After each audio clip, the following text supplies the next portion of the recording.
O convento de Santo Antônio do Paraguaçu é um convento localizado no povoado de São Francisco do Paraguaçu, em Cachoeira, no estado brasileiro da Bahia.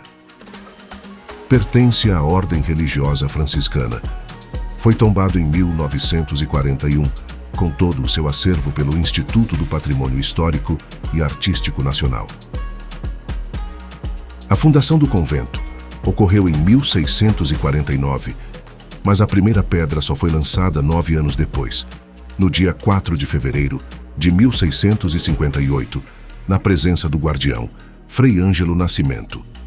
Inicialmente, os frades construíram uma pequena capela a Nossa Senhora da Glória e pequeno cruzeiro, ambos já destruídos, na área chamada Pontal, doada pelo padre Pedro Garcia de Araújo, e supõe-se que as obras da igreja duraram apenas 2 anos e o convento levaria 28 anos para ser concluído, sendo esta data em 1686, repleto de obras de arte como imagens, pinturas e móveis.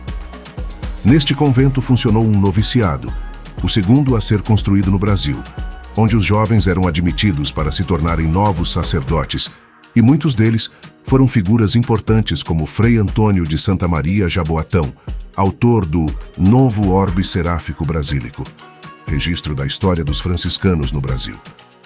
Ali também funcionou durante 43 anos um pequeno hospital com enfermaria, chamado Hospital de Nossa Senhora de Belém, e muitos serviços ele prestou em 1686, quando ocorreu a epidemia da febre amarela, chamada Peste da Bicha, servindo às diversas comunidades da região, até ser transferido em 1729 para a cidade de Cachoeira, Bahia, onde seria construído o hospital que futuramente seria levado à categoria de Santa Casa de Misericórdia.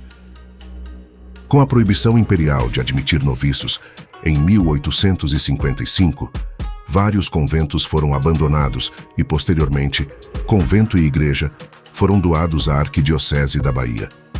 Em 19 de fevereiro de 1915, o arcebispo Dom Jerônimo Tomé da Silva assina a portaria designando uma comissão para proceder levantamento do estado do convento, autorizando demolição e venda das terras para financiar reparos e manutenção da igreja, sacristia e corredores, e tal decisão acelerou a ruína do patrimônio que foi duramente expoliado.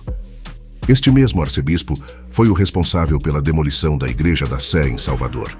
Aos olhos da atualidade, ambas autorizações se constituem um crime contra o patrimônio histórico.